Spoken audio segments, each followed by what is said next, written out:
Hello students, today we are going to see part 3 video of performance of contract. So in which I explain about reciprocal promises. Let's see what do you mean by reciprocal promises. So reciprocal promise means it is forms a consideration. Okay, when a promises form the consideration for each other, okay, promiser as well as promisee is called reciprocal promise. I will tell you an example for reciprocal promise, easy example, then you will be very clear. When you go to shop, we receive a product or we buy a product, okay, we receive a product, shopkeeper receive money from us, so we have a product, shopkeeper have a money, so this is reciprocal. So reciprocal means generally called mutual, okay. We can say reciprocal mean in Tamil parasparam, okay. Let's see the rules regarding the performance of the reciprocal promise. So reciprocal promise அப்படின்னா நம்ம என்னன்னு பார்க்கலாம், அதோட rules and essentials எல்லாமே நம்ம இதில் பார்க்கலாம். Reciprocal promise அப்படின்னா என்னென்னா ரெண்டு பேருமே ப்ராமிசர் ப்ராமிசிக்கு ஒன்று கொடுப்பாங்க, ப்ராமிசி அதுக்கு ப்ராமிசருக்கு ஒன்று கொடுப்பாங்க. ஸோ நம்ம முன்னாடி என்ன சொன்னோம், இப்போ ஒரு ஷாப்புக்கு போகிறோம், ஒரு பொருளை வாங்குகிறோம் அப்படின்னா அதுக்கு நீங்கள் என்ன கொடுக்கணும், ஷாப்கீப்பருக்கு மணி கொடுக்கணும். ஸோ அதுதான் வந்து மியூச்சுவல் அக்ரிமெண்ட் அப்படிங்கிறது, அதுதான் வந்து ஒரு reciprocal promise, okay. So this is called the consideration. So something in return. Consideration means something in return. If a person go to shop and buy a product, he should something given to shopkeeper. Something is a money, okay. Here A give money to shopkeeper. The shopkeeper give product to A. First one, under the rules regarding the performance of reciprocal promise, promiser not bound to perform unless reciprocal promisee ready and willing to perform. Reciprocal promise பொறுத்த வரைக்கும் அந்த performance அப்படிங்கிறது சைமல்டேனியஸாக உடனே நடக்கணும், ஓகேவா. இப்போ ஒருத்தவங்க ஒரு விஷயத்தை கொடுக்குறாங்கன்னா இன்னொரு பார்ட்டி என்ன பண்ணணும், உடனே வந்து அவங்க கொடுத்ததுக்கு கன்சிடரேஷனாக ஒரு விஷயத்தை கொடுக்கணும், ஓகேவா. ஸோ ப்ராமிசர் எப்போ பர்ஃபார்ம் பண்ணுறதுக்கு ரைட்ஸ் இருக்குன்னா, ப்ராமிசி அவங்க கொடுத்த பொருளுக்கு கன்சிடரேஷனாக ஏதாவது ஒரு விஷயத்த சைமல்டேனியஸாக அந்த இடத்துல எக்ஸ்சேஞ்ச் பண்ணால் மட்டும்தான் ப்ராமிசர் வந்து அதை பர்ஃபார்ம் பண்ணுறதுக்கு ரைட்ஸ் இருக்குது, okay. Let's see an example for first point. A B, okay, ரெண்டு பேர் இருக்காங்க. ஏவும் பியும் என்ன ரெசிப்ரோக்கல் ப்ராமிஸ் பண்ணிக்கிறாங்க அப்படின்னா, ஏ என்ன சொல்கிறாங்கன்னா, நான் வந்து குட்ஸை வந்து பிக்கு டெலிவர், அதாவது நான் வந்து குட்ஸை உங்களுக்கு டெலிவர் பண்ணுறப்போ நான் டெலிவர் பண்ண உடனே எனக்கு மணியை வந்து கையில் கொடுத்துருங்க அப்படின்னு சொல்கிறாங்க. ஸோ அப்போ ரெசிப்ரோக்கல் ப்ராமிஸ் எப்போ இங்கே பர்ஃபார்ம் பண்ண முடியும் அப்படின்னா, ஏ வந்து டெலிவர் பண்ண உடனே பி அமௌண்ட்டை கொடுக்குறதா இருந்தால் மட்டும்தான் இங்கே ரெசிப்ரோக்கல் ப்ராமிசர் அதாவது ஏ வந்து பர்ஃபார்ம் பண்ண முடியும். சைமல்டேனியஸ் ஆக்ஷன் அப்படிங்கிறது இங்கே ரொம்ப இம்பார்ட்டண்ட். ஒருவேளை ஏ டெலிவர் பண்ணுறப்போ பி வந்து அதுக்கான பேமெண்ட்டை லேட்டாக பே பண்ணுறேன் அப்படின்னு சொன்னால், ஏ குட்ஸை பிக்கு டெலிவர் பண்ணணும் அப்படிங்கிற அவசியம் வந்து இந்த ரெசிப்ரோக்கல் ப்ராமிஸில் இல்லை. Once A and B reciprocal promise made பண்ணிட்டாங்க அப்படின்னாலே உடனே சைமல்டேனியஸாக ஏ கிட்டேருந்து பிக்கும் பி கிட்டேருந்து ஏக்கும் ட்ரான்ஸ்ஃபர் ஆகியே ஆகணும். அதே மாதிரி தான் நம்ம ப்ராமிஸிக்கும் நம்ம சொல்கிறோம். ப்ராமிஸி அமௌண்ட்டை பே பண்ணுறாங்கன்னா உடனே ஏ என்ன பண்ணணும், குட்ஸை டெலிவர் பண்ணிடணும். மணியை வாங்கிக்கிட்டு குட்ஸை அப்புறம் டெலிவர் பண்ணுறேன்னு சொல்லக்கூடாது. So the action should be completely or simultaneously exchange from promisor to promisee and promisee to promisor at the same time. That's why it is called reciprocal, okay. Second one is under section 52 order of performance of reciprocal promise. So let's see an example for it. So reciprocal ப்ராமிஸை பொறுத்த வரைக்கும் என்னென்னா, யார் first ஒரு விஷயத்தை சொல்கிறாங்களோ அதை கண்டிப்பாக பெர்ஃபார்ம் பண்ணியே ஆகணும். இல்லை ரெண்டு பேருமே சேம் டைமில் சைமல்டேனியஸாக எக்ஸ்சேஞ்ச் பண்ணிக்கிறேன் அப்படின்னு அந்த ரெசிப்ரோக்கல் ப்ராமிஸில் போட்டிருந்தா உடனே என்ன பண்ணியிருக்கணும், அங்கே எக்ஸ்சேஞ்ச் நடந்திருக்கணும். ஸோ இந்த பாயிண்ட்டுக்கு நம்ம எக்ஸாம்பிள் பார்க்கலாம். ஏ பி 2 பேர் இருக்காங்க. ஓகே, ஸோ ஏ என்ன பண்ணுறாங்கன்னா பி கிட்ட என்ன சொல்கிறாங்கன்னா, நான் வந்து ஒரு ஃபிக்ஸட் ப்ரைஸில் ஒரு 10 lakhs வச்சுக்கலாம்.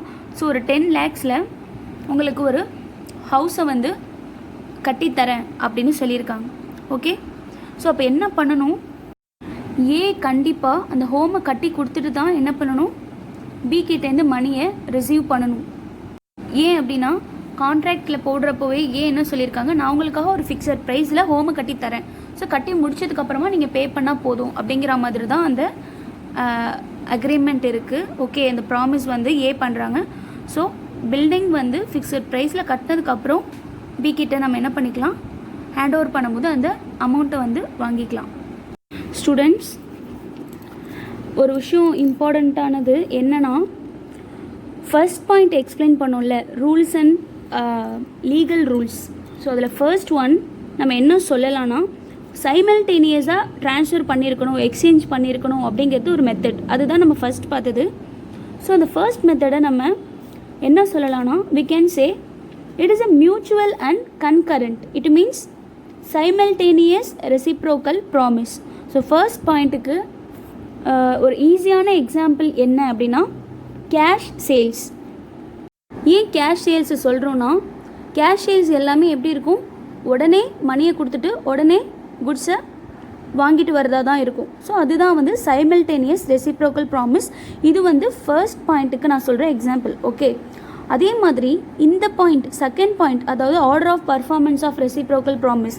ஸோ அதை வந்து நம்ம we can also say it is a mutual and independent. Okay, third one under rules of reciprocal promise is liability of party preventing event on which the contract is to take effect.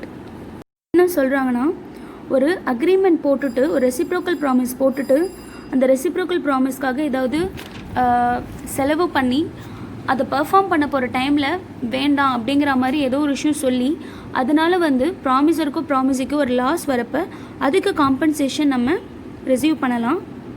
யார்கிட்டேருந்து compensation receive பண்ணலான்னா, ப்ராமிசரால் ப்ராமிஸிக்கு loss வந்துருச்சுன்னா ப்ராமிசர்கிட்டேருந்து pier பண்ணிக்கலாம், compensate பண்ணி வாங்கிக்கலாம். அதே மாதிரி தான் அவங்களுக்கும். Okay, so let's see an example.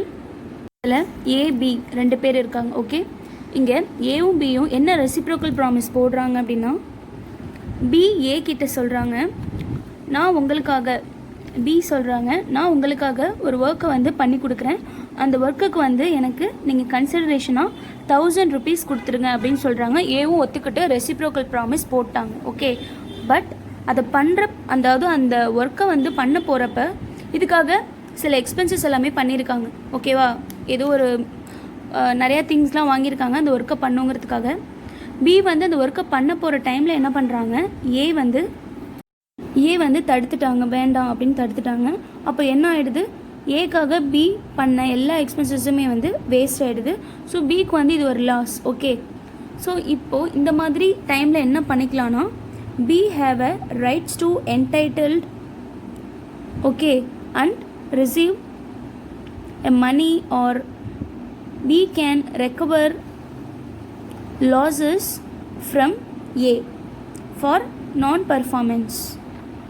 So இந்த மாதிரி கான்ட்ராக்ட் போட்டுட்டு அதுக்கப்புறம் அதுக்கான எக்ஸ்பென்சஸ்லாம் பி பண்ணதுக்கப்புறம் ஏ ப்ரிவென்ட் பண்ணதுனால பிக்கு வர லாஸ் இருக்குது பார்த்தீங்களா. ஸோ இந்த மாதிரி லாஸ் ஆயிடுச்சுன்னா பியை பொறுத்த வரைக்கும் இட் இஸ் வாய்டபிள். அதாவது அந்த கான்ட்ராக்ட் வந்து வாய்ட் ஆகிடுச்சு, இன்வேலிட் ஆகிடுச்சு. அப்போது அதுக்கு பண்ண எல்லா செலவையும் யார்கிட்டேருந்து ரெக்கவர் பண்ணிக்கலாம் அப்படின்னா பி ஏ கிட்டேருந்து ரெக்கவர் பண்ணிக்கலாம். Next one under rules regarding performance of reciprocal promise is under section 54, effect of default as to that promise which should be performed in contract consists of reciprocal promises. Let's see an example for this, then you will be very clear. So A B 2 பேர் இருக்காங்க. A என்ன promise பண்ணுறாங்க B கிட்ட அப்படின்னா, A வந்து 100 bales of merchandise வந்து sale பண்ணுறேன், deliver பண்ணுறேன் அப்படின்னு பிக்கு சொல்லியிருக்காங்க. பேல்ஸ் அப்படின்னா என்னென்னா, it is a large size of bundle or package which is used for storage purpose. So bales அப்படிங்கிறது ஒரு பெரிய ஒரு பண்டில் மாதிரி. அது எதுக்குன்னா ஏதாவது ஸ்டோர் பண்ணி வைக்கிறதுக்கு அதில் போட்டு ஸ்டோர் பண்ணி வைப்பாங்களே, அந்த மாதிரி பண்டில் ஆஃப் பேக்ஸை வந்து ஏ வந்து நான் சேல் பண்ணுறேன், நெக்ஸ்ட் டே சேல் பண்ணுறேன் அப்படின்னு பி கிட்ட ப்ராமிஸ் பண்ணுறாங்க. ஸோ பியும் என்ன பண்ணுறாங்க, நீங்கள் வந்து எனக்கு நெக்ஸ்ட் டே வந்து அந்த பேல்ஸை வந்து டெலிவர் பண்ணதுக்கப்புறம் 1 மந்த்துக்குள்ளே அதுக்கான அமௌண்ட்டை பே பண்ணுறேன் அப்படின்னு சொல்லியிருக்காங்க அக்ரிமெண்ட் போடும்போதே. பட் ஏ என்ன பண்ணுறாங்க, நெக்ஸ்ட் டே டெலிவர் பண்ணலை. நெக்ஸ்ட் டே டெலிவர் பண்ணுறேன்னு சொல்லிவிட்டு நெக்ஸ்ட் டே டெலிவர் பண்ணலை. ஓகே, ப்ராமிஸ் பண்ணிவிட்டு அதை நிறைவேற்றலை ஏ. ஓகே, ஸோ அப்போ இங்கே என்ன பண்ண வேண்டாம் அப்படின்னா, பி வந்து பே பண்ணுறேன்னு சொன்னாங்க பார்த்தீங்களா 1 மந்த்க்குள்ளே, அதை வந்து பே பண்ணுங்கிற அவசியம் இல்லை. ஏன் பே பண்ணுங்கிற அவசியம் இல்லைன்னா, அவங்க குட்ஸை டெலிவர் பண்ணால் மட்டும்தானே அதுக்கான அமௌண்ட்டை வந்து வித்தின் எ மந்த்துக்குள்ளே டெலிவர் பண்ணுறேன், பே பண்ணுறேன் அப்படின்னு பி ஏ கிட்ட சொன்னாங்க. ஸோ ஏவே அந்த ப்ராமிஸை வந்து பர்ஃபார்ம் பண்ணாததுனால பி வந்து அதுக்கான அமௌண்ட்டை பே பண்ணுங்கிற எந்த அவசியமும் வந்து இல்லை. இந்த மாதிரி டைமில் ப்ராமிஸை ஏ கொடுத்துட்டு நிறைவேற்றாததுனால பிக்கு ஏதோ ஒரு லாஸ் வந்துருச்சு, அந்த பேக்கேஜ்க்காக வெயிட் பண்ணி ஏதோ ஒன்று டேமேஜ் ஆகிடுச்சு அப்படின்னா அதுக்கான லாஸை யார் பியர் பண்ணி ஆகணும்னா ஏ கண்டிப்பாக கொடுத்தே ஆகணும் பிக்கு, ஒருவேளை லாஸ் இருந்துச்சு அப்படின்னா. Next one under reciprocal promise under section 57, reciprocal promise to do thing legal and also other thing illegal.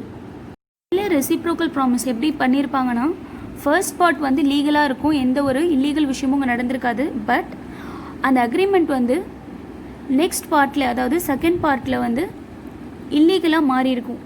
So அந்த மாதிரி டைமில் ஃபர்ஸ்ட் பார்ட் வந்து வேலிட், செகண்ட் பார்ட் வந்து இன்வேலிட். ஸோ அதுக்கு நம்ம ஒரு எக்ஸாம்பிள் பார்க்கலாம். ஸோ ஏ பி 2 பேர் இருக்காங்க. 2 பேருக்கும் இடையில என்ன அக்ரிமெண்ட் அப்படின்னா, என்ன அக்ரிமெண்ட் போட்டுருக்காங்க அப்படின்னா, ஏ என்ன பண்ணுறாங்க, பிக்கு ஏவோட ஹவுஸை 10,000 ருபீஸ்க்கு சேல் பண்ண ஒத்துக்கிறாங்க. ஏ வந்து பிக்கு 10,000 ருபீஸை சேல் பண்ணுறாங்க. பட் இங்கே என்ன அப்படின்னா, ஒருவேளை பி வந்து ஏ சேல் பண்ண அந்த ஹவுஸை கேம்பிளிங் ஹவுஸாக யூஸ் பண்ணாங்க அப்படின்னா 50,000 ருபீஸ் வந்து அதுக்கு கொடுக்கணும் அப்படின்னு ஒரு அக்ரிமெண்ட். ஓகேவா, பியும் வந்து 50,000 ருபீஸ் கொடுக்குறேன் அப்படின்னு அக்ரிமெண்ட் போட்டிருக்காங்க. நார்மல் பர்பஸ்க்கு யூஸ் பண்ணால் 10,000 சேல் பண்ணதுக்கப்புறம், ஒருவேளை சேல் பண்ணதுக்கப்புறம் அந்த ஹவுஸை கேம்பிளிங் ஹவுஸாக பி யூஸ் பண்ணாங்கன்னா 50,000 பே பண்ணும். அதுதான் அந்த அக்ரிமெண்ட். ஓகே, ஸோ அந்த கண்டிஷனுக்கு வந்து பியும் அக்செப்ட் பண்ணிக்கிட்டாங்க. ஏவும் என்ன பண்ணிடுறாங்க, ஏவோட ஹவுஸை 10,000 ருபீஸ்க்கு பிக்கு வந்து சேல் பண்ணிடுறாங்க. ஓகே, இந்த இடத்துல எது வரைக்கும் வந்து நம்ம வந்து லீகல் வேலிட் அப்படின்னு சொல்ல முடியும் அப்படின்னா, ஏ வந்து 10,000 ருபீஸ்க்கு பிக்கு சேல் பண்ணுறாங்க பார்த்தீங்களா, அது வந்து ஒரு லீகலான அக்ரிமெண்ட், அதில் எந்த ஒரு இல்லீகலும் இல்லை. ஏ அவங்களோட ஹவுஸை 10,000 ருபீஸ்க்கு பிக்கு சேல் பண்ணுறாங்க. பியும் அந்த ஹவுஸை வாங்கிக்கிட்டு 10,000 ஏக்கு பே பண்ணிடுறாங்க.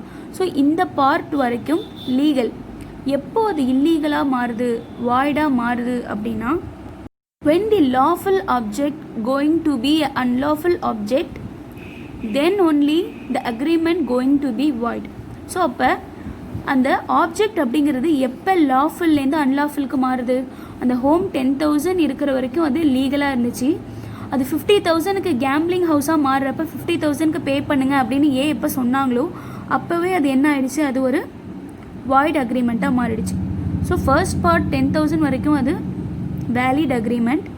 50,000 ஃபார் கேம்பிளிங் ஹவுஸ் அவங்க எப்போ கொண்டு வந்தாங்களோ அந்த விஷயத்தை, அப்போது செகண்ட் பார்ட் அப்படிங்கிறது கண்டிப்பாக வந்து ஒரு void illegal one. So these are the reciprocal promises. Next heading in performance of contract, assignment of contract. So assignment of contract is also comes under the performance of contract chapter.